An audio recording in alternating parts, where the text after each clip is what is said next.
But welcome everybody, it's Georgie here from Blink, and I'm very excited to kick off today's session with a formal introduction of who is on today's session. So I'm joined in the Blink studio in London by Sharon. Hello. Hi Sharon. You've flown in to join us today, and doesn't this make a difference that you're here with us? It does. It's really nice being with people in real life, isn't it? Isn't Someone who is about 95% digital, I really appreciate the opportunity now and again to actually meet people in real life. Yes. Although I always say the same thing, you're shorter than you sound on the You can't tell because I'm sitting down. But, yeah. And what you can't tell is that Sharon arrived and we're wearing exactly the same shirt, just different colour variations. So we're on trend. There we go. Yeah, Uniqlo, the cropped shirt. If anybody's a fan, you know why. Anyway, so Sharon, could you give our audience today a bit of a formal, who are you? And I mean, we've named you the official comms guru, but tell us why. No pressure. I've been waved at. From outside. Hello. Hello, I'm Sharon. I am a digital comms strategist, massive all-round internet digital workplace nerd. I've been working in the space for about 20 years, firstly in-house, and then for the last 10 years I've run my own consultancy called Lithos Partners, and we work with mostly complex, gnarly organizations to help them understand the right mix of platforms, but also people, processes, and content and so on that you need to make a success of your digital employee experience and digital workplace. Amazing. I love that you're categorizing them as gnarly organizations. Yeah, it's ones that because they're big or they've got a lot going on or they're regulated. Okay. It's the stuff that makes the stuff, a little bit more difficult, a little bit more challenging, the context in which it works. And I'm also, I guess now you could call me an author. I've got my first book coming out this year. Very exciting. And we've got a little teaser for the book, haven't we? I'm sure I'll mention it at least. Okay, some shameless plugs are allowed in today's session. Yeah, okay. Super. But look, before we get into it today, I like to challenge anybody that comes and speaks on a Blink session, a bit of forced fun. And I asked Sharon today to do a drawing. Everyone does a drawing that joins us if you've come to a Blink session before. I want you to draw what it feels like when you nail your business case for your whatever you're trying to buy as a comms leader. So Sharon actually did this, I think, maybe in under a minute. I think... Should we have a little unveil? It's more of a vibe than I would say than artistic merit here.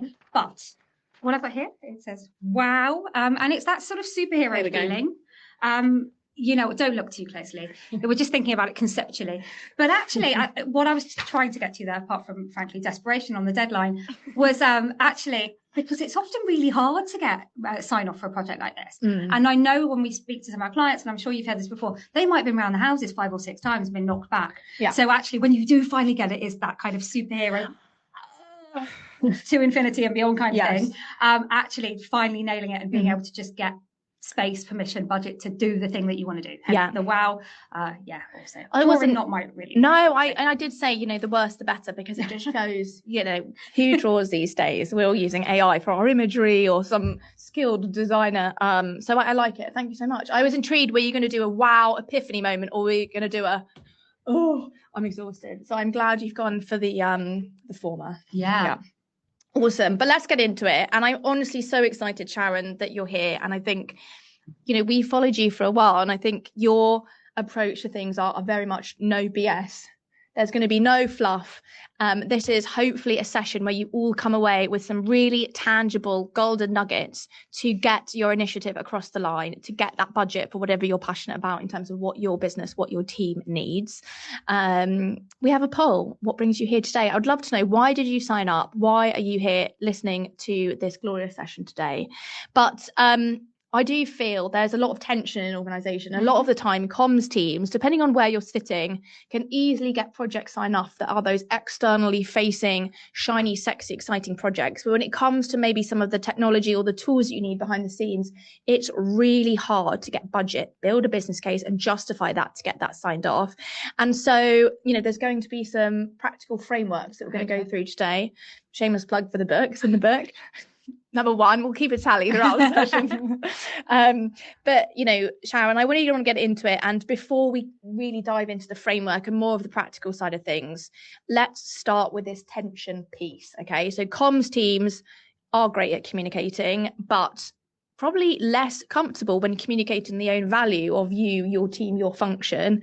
Why does this tension exist? And everyone that's joined us, do you agree? Do you think there's this tension in this organisation or us as comms professionals?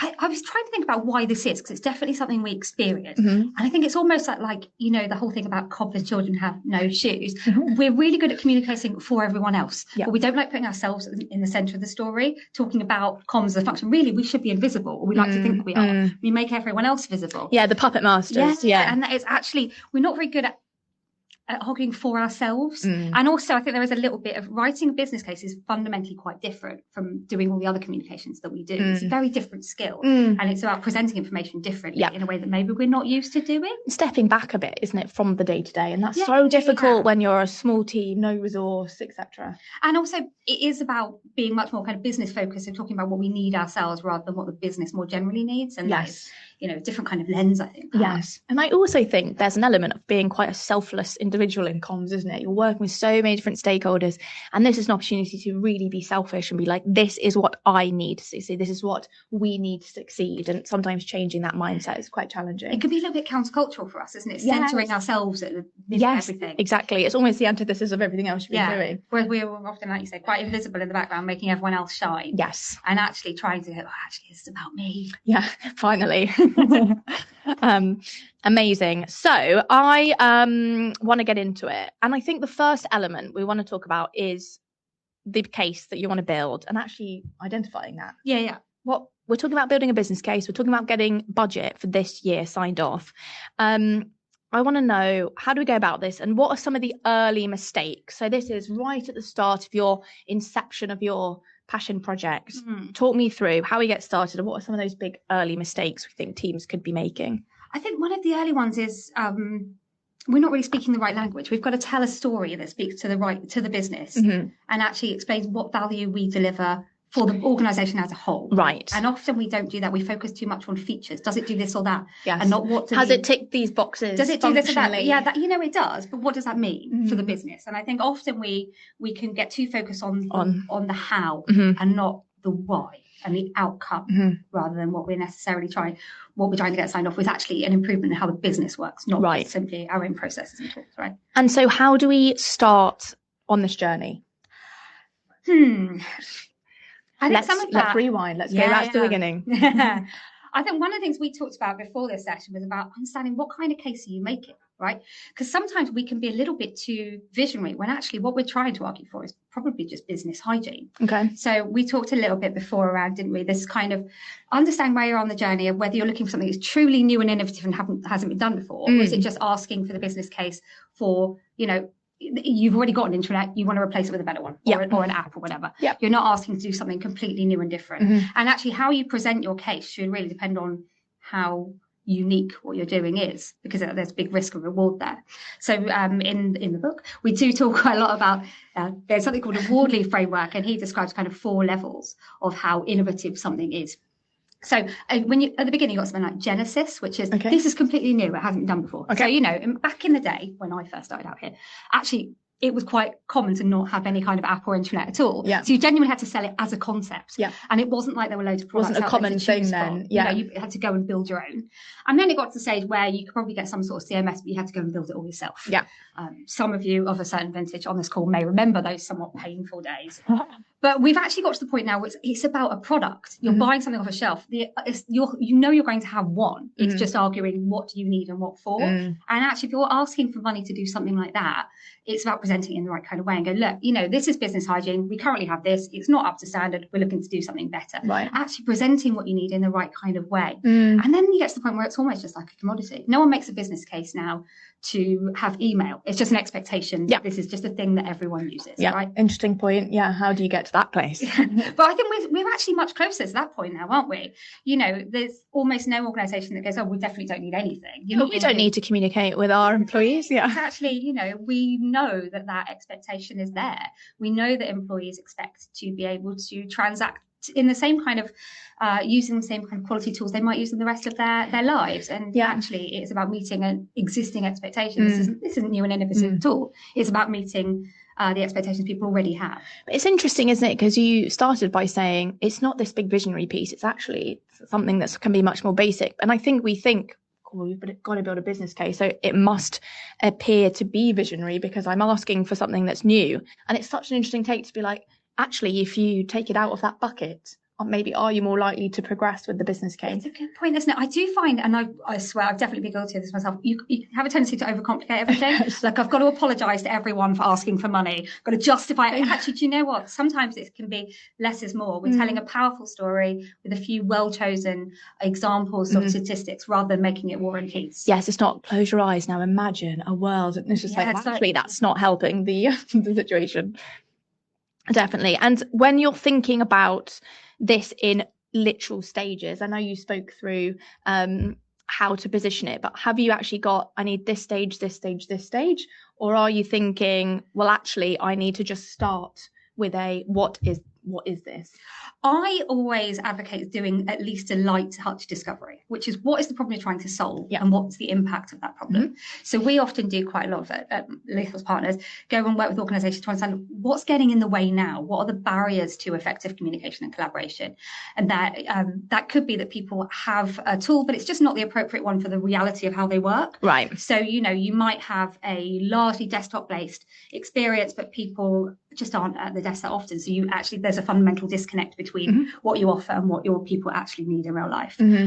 We found one organisation we worked with, lots of people worked out in vehicles, and their employee app had been designed primarily for tablets. You can't use that when you're in charge of a vehicle. So actually what we were thinking is, what do people need? Actually, the only thing you can really access while you're driving is audio. So actually, we started to think about that was a priority feature for them, because the reality. Think of the use case of all these people. So actually having a real understanding of what are the problems it is causing, and what's the impact of that? What's the impact of poor access to information? It could be an impact on safety or on customer experience if people aren't getting the information they need. So then if you've got that sense of what do picture, what's a genuine state of play now, and then you can move on to how can we resolve that. It could be a new tool, but it can also be using the tools that you have, maximising what you've already got.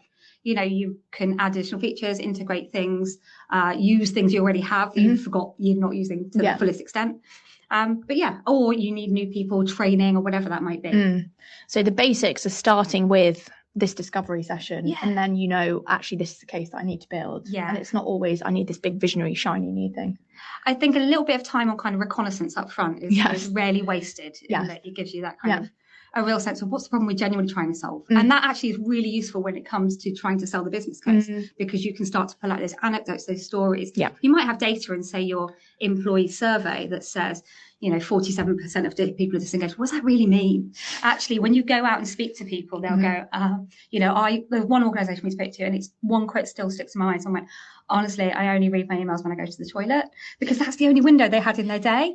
So actually, it was really powerful to say, right, we need now tools that people can quickly access in that 2 minutes they're in the bathroom.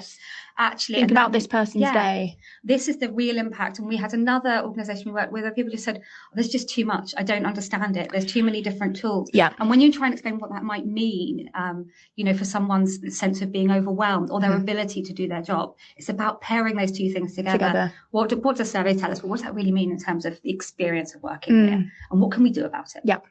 And I think here you rattle this off. It sounds so simple, but in practice, it's like, how do you get started with those things? I would love to know, everybody who's joined us today, I've got a quick poll. Do you feel where you are as of today that your internal comms function is adequately funded? Potentially controversial question. Look forward to you answering, because this is really interesting to understand where you're at. How do you feel? Budget? What budget? That was a quick 100% of people. So we can see some answers coming in here. I can see, are you Jesper or Jesper? I can't remember if you're Scandi or not, Jesper. But you can't see the answers to the polls. We'll share that with you if you're not able to see that at your end. But very much a mixed bag so far. But unsurprisingly, a lot of people leaning to budget. What budget? That's okay. That's why we're here. That's why we've got Sharon. Although I do think it kind of lends itself to a point that comes up quite a lot.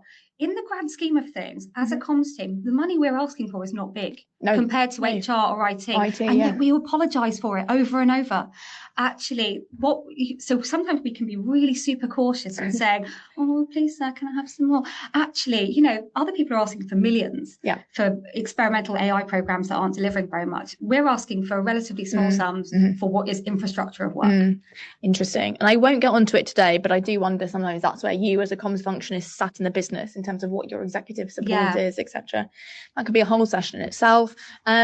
Okay, so we've covered the basics of like this discovery session and knowing what case we're building and sort of why. But this is now all around what next, right? We need to get this in front of the right people. We need to speak the right language. So even when you've got a strong case, especially what we've just spoken through, these examples of, you know, a piece of information can't be accessed by drivers on the road via a tablet, or someone only has 3 minutes on the day when they've gone to the bathroom. Like, even when your case is really, really strong and you think you've got all of this, it still has to land with the right people, whether that is your CIO, CFO, etc. So why do you think so many comms proposals fall apart at this stage? Because essentially you think you've got all the goods. You're like, I'm raring to go. Again, we saw reflected on this when we were writing the book, because we've got a whole chapter in there on business cases. Oh, plug for you. Plug number 3. Yeah. Actually, I think it's because you have to get approval from so many people. Like, if you work in marketing, you're just getting approval from whoever. One person perhaps. CMO. Yeah. But because an employee app or an intranet touches every part of the business, you kind of need to get the okay from everyone, and it means that relatively small objections can start to become really political. Interesting. And actually, so it's trying to socialize it with all the right people, but also have a case that appeals to the CFO, to your frontline, to, you know, your IT, to HR, and they all need to be on board with it. And I think that's what makes it particularly challenging. That I know from some of my experience in house, that there'd be, you know, one part of the business who were off doing something that sort of slightly overlapped, and all of a sudden the whole thing gets derailed by months. So it is about trying to get a case that appeals to everyone, but then that in itself is also quite challenging. Because then you sort of blow this stories, and then you don't want a years-long business case. No. You know, this is something probably you might need to get across the line urgently. How are you getting past that with lobbying the right people at the right time? And like, this is just a potential cocktail of madness. I'm making it sound more difficult than it is, and I'm not saying it's easy. We might have some horror stories. It's a safe space today, everyone, if you got some. But where was I with that one? Yeah, actually, it's, as comms people, we are quite good at this. We're pretty plugged into the network, and we know what bothers people. Yeah. And actually, I think that political antenna is actually really good for us, right? We kind of know where the bodies are buried across the organisation to an extent. You know, this is something that we know is particularly important, say, in retail or, you know, in operations. Actually, we should, as on the whole, if you're in internal comms, know what priorities are in that part of the business. Actually, it's about trying to identify, how is what we're trying to achieve here? Is that a new platform? Is it training? Is it improving our content? And how will that positively impact all of those things? Yeah. So almost it's actually using that intelligence that we have, almost like the organization's MI6, to kind of our own kind of benefit, to say, right, well, actually, we think we can raise the bar here, but not just for us as a communications function, but for us as an organization. Yeah, I think it's interesting. And I'd love to know, we haven't got a poll, but is there a particular stakeholder that always blocks these sorts of things, or is always more challenging to get ahead of? It would probably be great to get Sharon's advice on that as well. I also forgot at the start of the session to tell you we're going to have a practical session at the end where we're going to get into some examples. So if you've got an idea right now of, oh, this is currently blocked because of X, we're going to have a live triage session. So you can bring your problem to Sharon, and Sharon will just give you the unlock, because she's the official guru here today. No pressure. No pressure. Super. So where was I? We were talking about the audience, right? And the stakeholders and the potential cocktail of mess we might get into there. How does thinking about the different stages in this potential framework that you need to go through, how does that apply to all these different audiences? So we mentioned CFO, we mentioned HR, we mentioned IT. What changes in the way when you are actually in front of these people? You've got to emphasize different parts, don't you? So different parts of the story will appeal to different people. Muscles to flex in your business case. Yeah. So, you know, CFOs by definition, because it's their job, are interested in numbers. So, you know, that could be basic return on investment, but cost avoidance, you know, where can we sunset another platform? Have we got three other things that this is replacing? Are we actually, what we find, because these programs often get knocked back 3 or 4 times, you're often paying support costs for something that went out of support 4 years ago and wasn't replaced. This is actually where you can identify the massive savings in IT and so on. But CFOs are also, you know, they're moved by reductions in operational costs. But, you know, I've got one here, like if you've got outdated security protocols, then that has potential financial cost as well in terms of non-compliance or fines or risk that could be avoided. But also, we're looking to appeal to, say, HR leaders. They're the ones who are much more interested in those, engagement metrics, onboarding, side, attrition. How can we positively impact some of those HR metrics around? And then, of course, there's the IT costs. How will this impact, integration, security, improve the way that we use our IT infrastructure and architecture? And then, another one, it would be around actually how are we unlocking the value of money that's already been invested elsewhere? Yeah. One thing that comes up quite a lot for us is, we already rolled out, massive HR tool. It's really not getting the levels of engagement that we expected. Yeah, and that's probably a multi-million-pound dollar investment. And it's like, well, can anyone find it? Does anyone know what it does? Actually, can they log in? Yeah. Have we got a password? Yeah. Actually, your internal comms and communication infrastructure is partly about unlocking value elsewhere. That is enabling us to deliver all the other change. Yes. Because people know it exists, what it's for, is aligned to it, can find it. Actually, it's these digital employee platforms are about signposting stuff that we have elsewhere. A multitude of incredibly expensive systems elsewhere. Yeah, literally.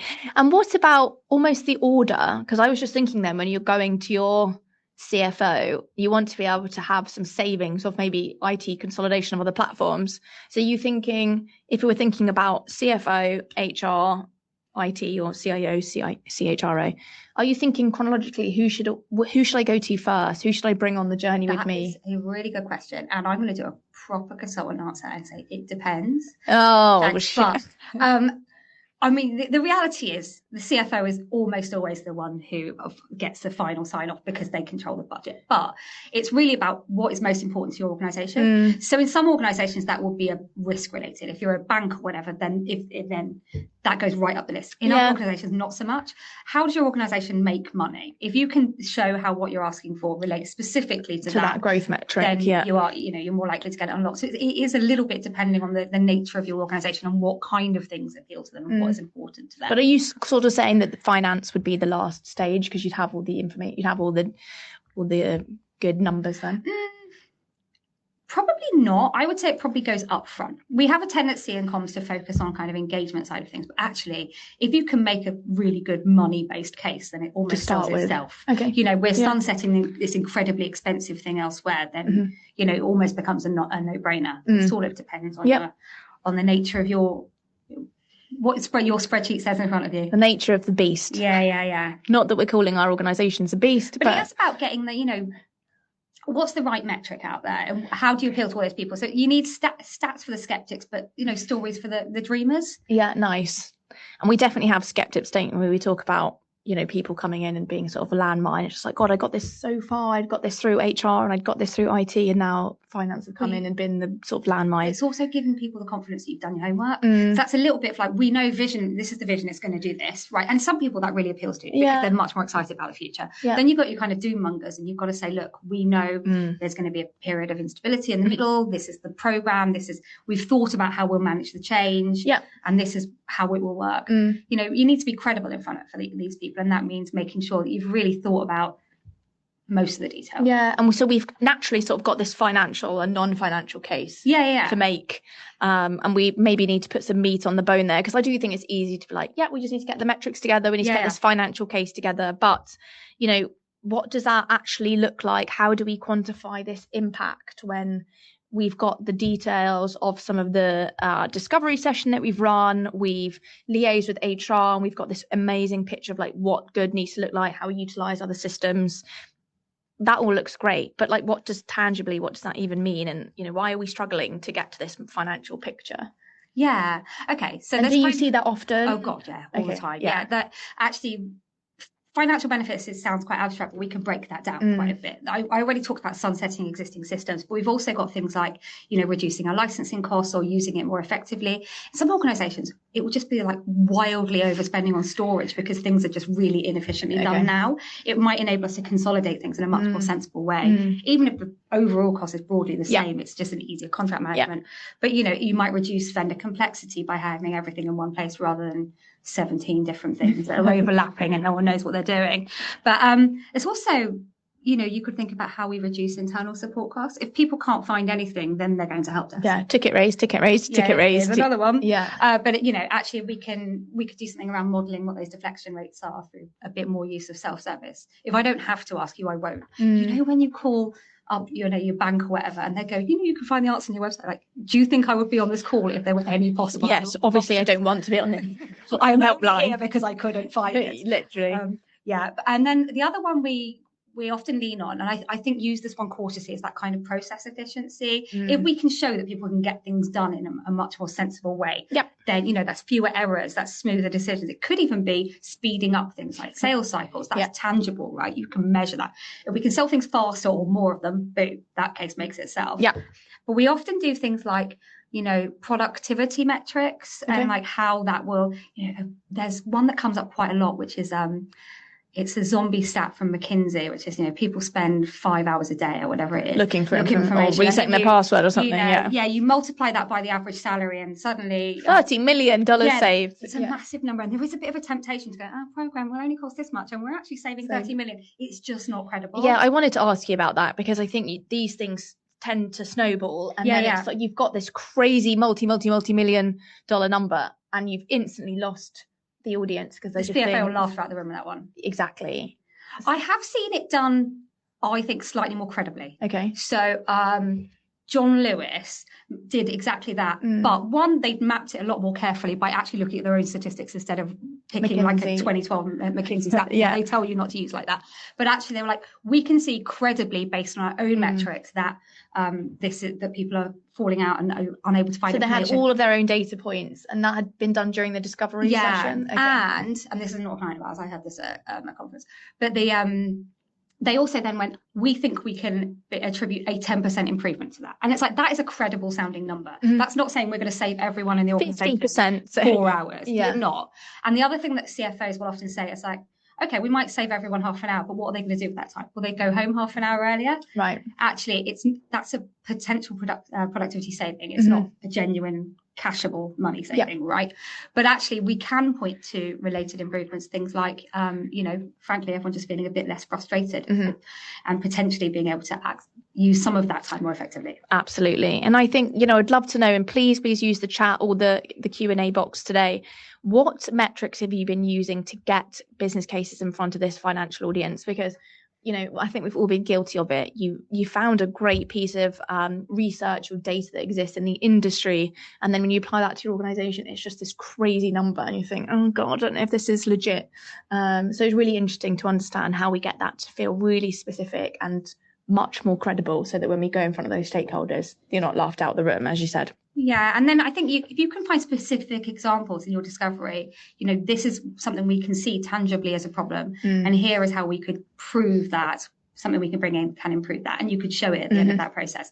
So one case study we interviewed for the book was talking about the problem they had with onboarding, that basically every time they had quite a lot of turnover with various organizational change, and they introduced a new hire section on their intranet. It was a relatively small spend for them, but actually the number of new employees who said that they understood the organization went up from practically nothing to, I think I've got it written down in front of me, 87%. It's like, because clearly it was a bit of a mess. For a small investment in content or maybe, restructuring a part of your site can actually pay measurable dividends in how people feel onboarded to the organization. Absolutely. And thank you for sort of dripping in some great examples, Sharon. I think it's really helpful. I was just going to jump over to the Q&A here. We've got a question from anonymous user. Thank you. To say, do you think a dedicated budget is essential for great internal comms, or can we achieve a high standard with our existing channels like company email? Where would budget add the most value?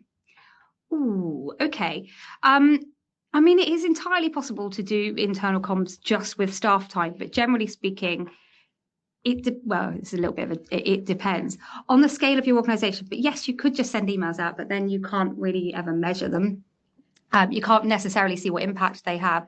If that's all you have, then I'm sure you can make it work. But there are measurable benefits in going for something that either more can be more easily measured, or better suits the way that people work, or can be better updated. I could talk about all the reasons I don't like email here, but we've not got all day. And we don't like email either. So we have a whole other rant about a whole other rant. Another unpopular opinion.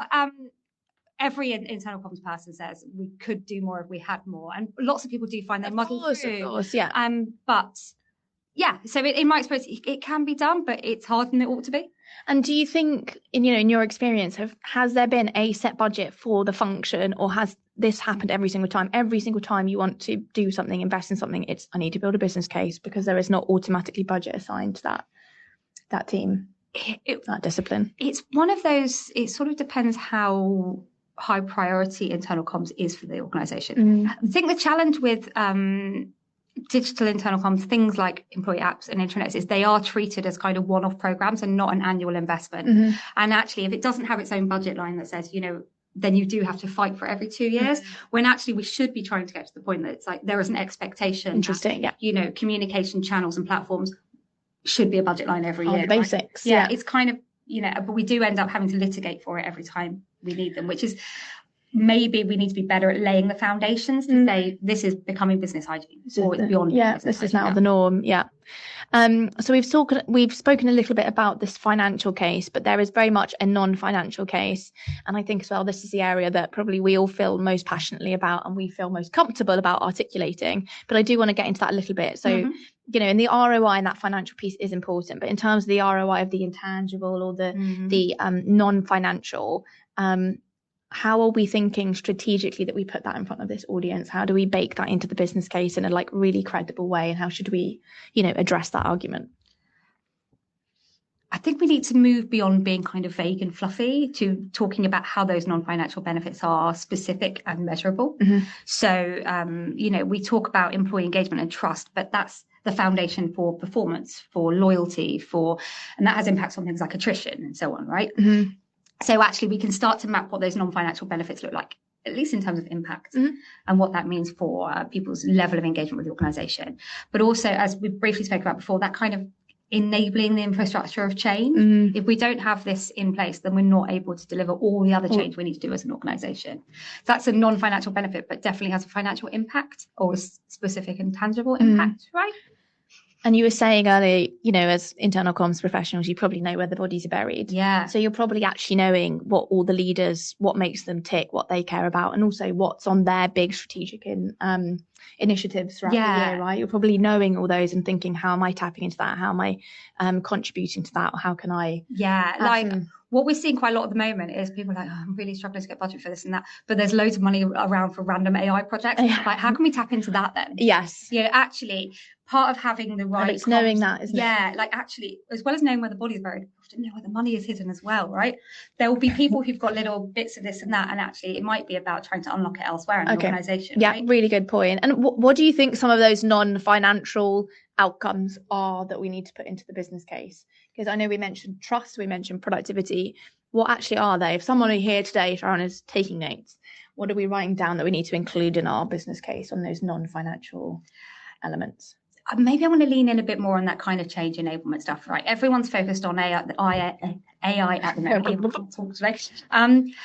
Actually, if we want to be able to get the most out of our investment in all of those channels, then people need to understand how it works, why they should be engaged with it, where they find it, what the risks and homeworks are around it. So it may be about kind of aligning it with our ability to make that much more significant change for our people and bring them with us in the future. That is about being able to kind of mobilize people behind where you currently are and where you're trying to go. And you can't really do that without some of that more basic investment in your comms channels.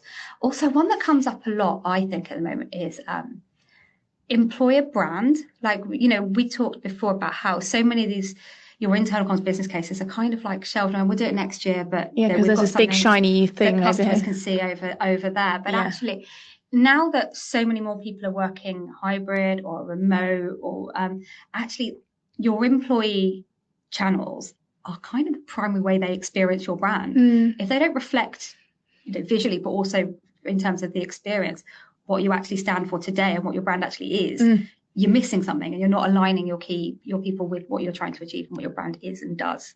It's so interesting, isn't it? I remember being sat next to somebody from Disney at dinner, and I said, I've got to ask, is it as magical internally as it is externally? Everything you see that Disney does externally is so magical, every experience. And the internal comms was like, yes, it is. And I think you've nailed it, because that, you should start with those people, with your employees, and whatever that experience your brand wants to deliver. And I think we miss that sometimes in terms of these tools and these investments. We were saying earlier, it's so funny, you get to work and you were having, dare I say, I was showing off Blink to Sharon. Like, it's a real social feel. Yeah. And it's like, well, why should a work tool feel like, okay, I'm at work, this is clinical and hard to access. And it's just like, why have we got into this mindset? But then you're having to articulate this change in the world that you need to try and achieve as a comms leader. If you want people to believe in your brand, they should experience it in the things that they use that reflect your brand. What you stand for. You know, otherwise it does bleed through to customers as well. That they'll go, oh yeah, you know, you're trying to explain that you're a cutting edge digital company, and yet you're asking people to use this system from 15 years ago. Yes, takes 15 stages to log in. Yeah, exactly. So I want to touch a little bit on metrics. And again, I feel like we could have an entire session on metrics, but core part of your business case, right? So you've got the financial elements, non-financial, but you're also going to say, this is future state, what this is going to deliver, and key, what I'm going to come back to you in 6 months, in a year's time, and be like, I told you so, in a professional way. So let's say investment, tick, approve. You are having this moment. Ta-da. Hurrah, you're having your wow superhero moment. But the next challenge is like, okay, thank goodness it's worked. So talk to me about measurement and how you're factoring this back into your business case and getting that in front of people. I think it all comes back to the question of credibility, which is, you know, if you can't prove that it happened, then it didn't. You know, because you're not going to just ask for money now. You need it next year and the year after, and to do the next thing. So how are you going to prove that we did this? It does what we said it would. And now can we move on to the next thing? It's not just that I launched it and I walked away. And I think that's much more around moving from vanity metrics to, look, we can see that this impacts the business. And here's how we prove that. Here's, you know, we identified these are the ways that it's important to the way that we make money or can save money for us. How do we measure that? Sometimes you can genuinely measure it in terms of increased sales, but often you've got to measure kind of proxies a little bit. Yeah. So that's things like your reach. Are more people reading our messaging? Positive impact there. Otherwise, your investment in communications is not being wasted. We've got your usual sort of engagement metrics, which can be a little bit woolly, but ultimately, are employees acting on what we sent them? And you'll probably have the before state. So at least you've done a benchmark, you know, which is a key part of your business case as well, right? This is what it looks like right now. So you've captured that. So that in 6 months, a year, when you're going back again, you can show that We've change. all got those numbers. And I think we have a tendency to just sort of, you know, we'll report them once a month and going, this is our open rate. Actually, we should be looking at those more actively and saying like, okay, we made this change, and that could be a new platform, but it could be improving the actual content or making it more relevant to people or improving the way that we target. Like, this had a tangible improvement. Yeah. And I do think it's difficult because a lot of these traditionally will be those more vanity metrics, and you don't want to fall into that place again of losing credibility in the room when you're having to justify it again. So like, what are those metrics? I know we've spoken reach, engagement. Have you got something that's one click down, Sharon, that you're like, you have to include these things in your metrics, or you have to start measuring those things to make sure you're not laughed out of the room again? For me, it's about doing less but better. So actually, how do we connect communications outcomes with business outcomes? So we can say something relatively abstract, like improved access to information, but what information and why? So that could be, you know, improved frontline reach could mean ensuring people have got the most up-to-date safety messaging. That means that we have fewer accidents. You know, it's actually connecting it to something we're trying to do as a business. So yes, we've got something relatively abstract, like, you know, reached everyone. We have reached everyone, but why? And with what, to what end? And actually sometimes that is genuinely hugely valuable to the organization and something they've been striving to do. And I think that's those couple of clicks down that will really help during your discovery phase and your business case building, because you've started to learn those stories. We spoke about IT support tickets. Okay, we told you that we're going to reduce those, but now we've actually talked through. Right? Exactly. So I think some of those are improved access to HR messaging or tools or whatever actually has a tangible output in reduced tickets or reduced call volumes. Definitely. I think we'd be amiss without talking about some horror stories or mistakes. This is not all things rosy, everything's easy peasy. Wham bam, thank you. So I want to talk about some mistakes that can kill your business case. Sharon, get out of the room. You're not getting any budget situation. I assume we've all been there, and you think, oh, I've really, you know, not helped myself there. So I want to know, before we officially wrap up the Sharon framework, let's talk through some horror stories, mistakes that could kill your business case, your budget. So what can derail what you think is your perfect proposal? I've got a massive long list, but let's try and focus in the interest of time on something a bit more focused. I think often it can be focusing too much on features and technology and not outcomes. So, this is what it does. What it does is irrelevant. It's what it achieves for us as an organization. So you're not making the case for an app. You're making a case for a better informed and engaged workforce. We're looking for reduced risk, for faster onboarding. Be specific and make it not about the tool or the platform, but what you want to achieve for the organization. Sometimes you can be a little bit swung by, this is the stuff that's in the vendor messaging. Actually, what does this specifically mean for us? For us, yeah. And another one that comes up a lot is, we do this to ourselves, over-promising or underestimating. So we kind of go, right, we need a relatively big number to get a new tool in. But that kind of, we have a tendency to kind of make it as small as possible, ask for as little as we can get away with, just so you can increase the chances of it being signed off. That's fine. You might win the meeting, but you will regret it in a year when you've got money for a platform but nothing for measurement, for a launch campaign, for content. A platform's only as good as the content on it, for the people and process stuff around it. And what you'll find is you're working your team to the bone in a year's time going, we've got to produce 100 new pages. Yeah, because I said well, I promised it, and we've got £27.50 and some felt. To try and deliver it. And actually, so I think it's better to go in with a credible plan with some decent buffers, because people will respect you for it, and you will create a bit more, rather than going with some optimistic fantasy that go, we'll make it work. You won't, or you will, but you'll regret every moment. And again, this credibility piece as well is super important, right? And then that's shot again, isn't it? So, and I think the other one for me is not thinking about kind of adoption and long-term use in your plan, because there's no ROI in launch. The ROI is in sustained adoption and use that drives value for the business. On day 30, on day 365, and we need to build that in as well. How will we make sure that this becomes part of the fabric of how we get work done, the norm? And it's like that new tool, platform, whatever, becomes like the DNA of you as an organization. It's how you manage change. It's how it's sort of home of culture. It's all the things you've listed. Absolutely. I've got some questions. I was just going to pop over. Let's have a little look, shall we? One of which I thought was a great question from anonymous user. Guys, I don't know who you are. Say hello. Hello, anonymous user. Thank you for your question. If you had to boil it down, what are the top 3 ways you've seen teams actually improve comms, ROI, and unlock more budget? For me, it's usually cost avoided or risk better dealt with. So that's only 2 things I realise. But actually, often it can be... Less is more, Sharon. I know. Oh, there you go, 2, not 3. Well, for example, you might actually have 2 vaguely overlapping tools in an organisation. If you can bin one off, then it's immediately paid for itself. Yeah. The other one that we find is actually content projects pay for themselves surprisingly quickly. There is an expectation that... that you need to replace your platform. Actually, sometimes you just need to use the platform that you have better. Get rid of your content and replace it with something better than that. So actually, what you can find with this project is getting ROI on just using the tools that you have and you've already invested in, then you're getting more return quicker. Yep.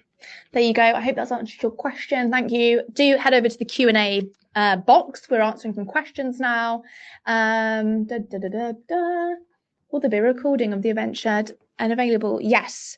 This session will very much be available on demand. Now, before we do a little closing whatnot, I asked earlier if anybody actively had one thing that is actively blocking or stopping you getting budget signed off right now. I don't know if anyone wants to share, if we've got a shy crew today. But like I said, we listen and we don't judge. So I would love, we've got Sharon here, and have you got something right now? Have you got an example? It'd be really nice to share with this community as well. Bring it on, and Sharon can help unlock that live today. Plop it in the chat or plop it in the Q&A. Keep us posted. Okay, Sharon, we've gone through your framework and we've only had 3 or 4 shameless plugs of the book. I know. Well done. But I do think we've covered some really practical things there. So hopefully there's some golden nuggets that you've all seen in there today. Have you got one final idea or example of when it comes down to this one nugget or statistic or story that has like just absolutely landed with decision makers that you could share with our audience today? I think what we find with this sort of stuff is often that less is more. Tell a more powerful story. So actually it can be about getting one stat and one story, and pairing those two together and using them quite sparingly. Okay. So decision makers are often short on time but high on scrutiny, right? So we need to give them something that they can remember, and then they can make the case for you when you're not in the room. It's got to be something they can take with them and go, right, this is something They we can know, then articulate this is the impact it has. We know that people tell us that we've got too many tools and they can't find anything. 78% of our people are disengaged. So it's actually about comparing those two things together and saying everyone just says they're exhausted. So it's having a clear story and lead with that story, making sure it's visceral. What does that mean? I talked about that example of the organisation where everyone's on roads. It's like we've got a perfectly good tool. It's just the wrong one. Actually, that gives that sort of emotional momentum that says, okay, this is why we need to change. Yeah. It's fine, it's just not fine enough. Yeah. And that this is the impact it has on us and our bottom line. It's such a good one. I know we say less is more all the time, but sometimes applying it to things like this is so important. With the tendency when you don't think you've sold the audience to throw more at them, when actually you're right, just try and tie it to one thing that they can take away, one thing that's memorable, and it's so much more credible for your business case. Exactly. So you could have an example like after bringing our new content governance, 60% of people said they could find what they want, and then you could sort of dress that up with the story which says, a regional manager needs to find the right version of safety protocol that has a tangible impact. It's just pairing those two things together. What's the stat? What's the story?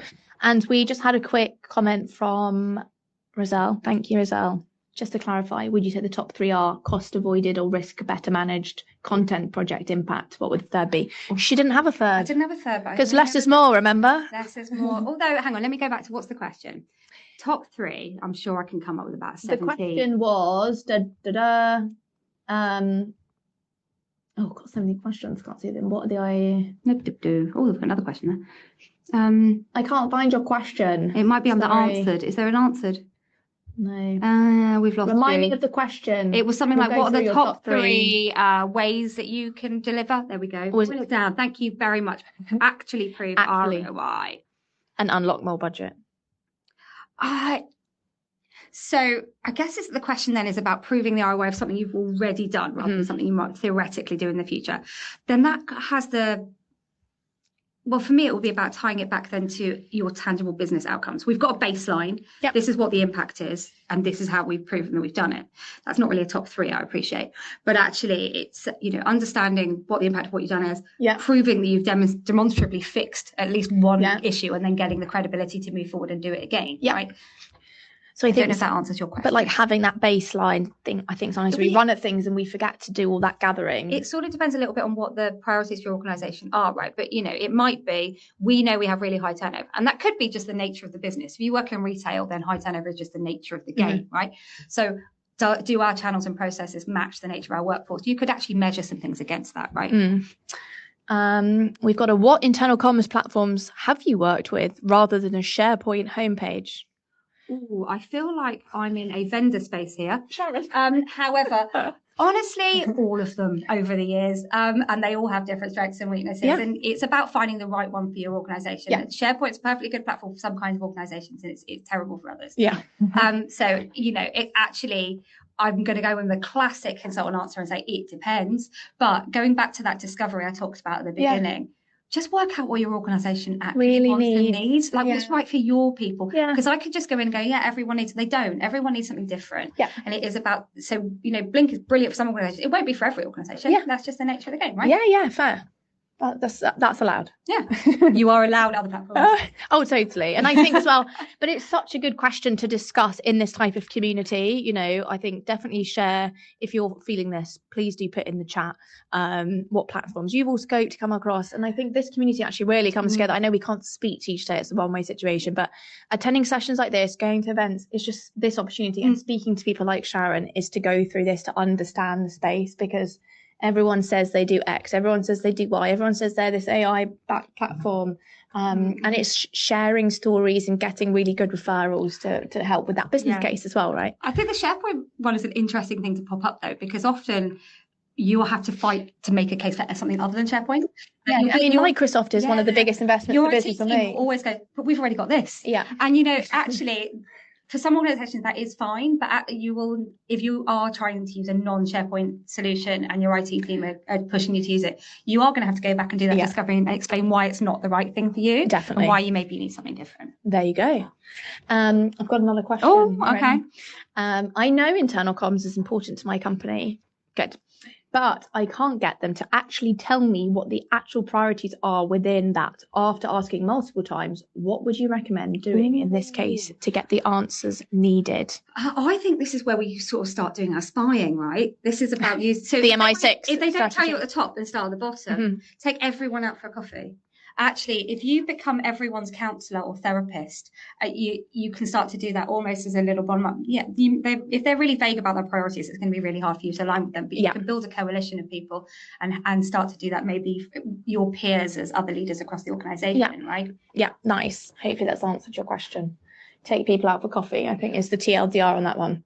Oh, never need an excuse. But yeah, caffeine, I'm in. Super. I'm just conscious of time. So what I'm going to do is just plop up a slide because I'm impressed. We had 4 shameless plugs of the book. I feel like I need to get better at this. I thought we'd get in double digits, but I did want you all to understand why specifically we wanted to talk to Sharon today. And that there is this amazing book coming out. We've put a little QR code on the screen there. But Sharon, would you like your moment for your official shameless plug? Yes. So I have co-authored a book with my business partner, Jonathan, called Digital Communications at Work. And the reason we did this is it's kind of the book I wish I'd had when I was on the other side of the desk, which is as comms people, we suddenly find ourselves responsible for buying, choosing, installing digital communications channels.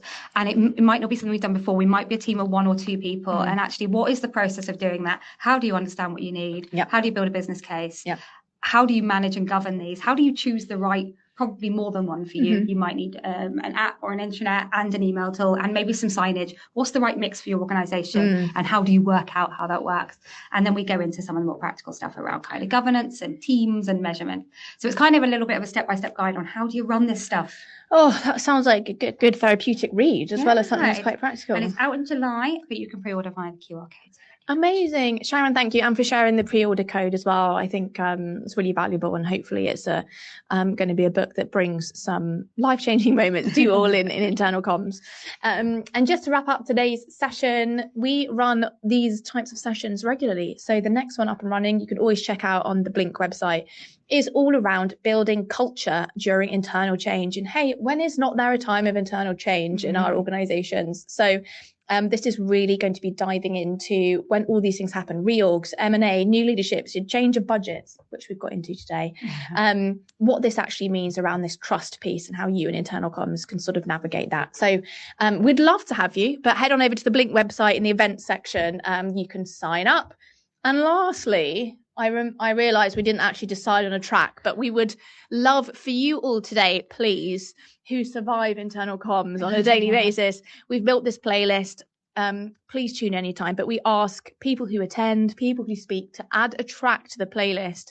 And hopefully it's like a bit of a safe space and a go-to. So Sharon, do you have a track that you would add? Oh, you put me on the spot now and I actually didn't think about it before this. So I'm going to try and think of one money related on the spot. Okay, nice. But what does everyone else think? What would you put on this playlist? We've got Whitney Houston, I Didn't Know My Own Strength. We've got Miley Cyrus, The Climb. We've got a couple of Taylor Swifts in there, good like hype, give me strength type music.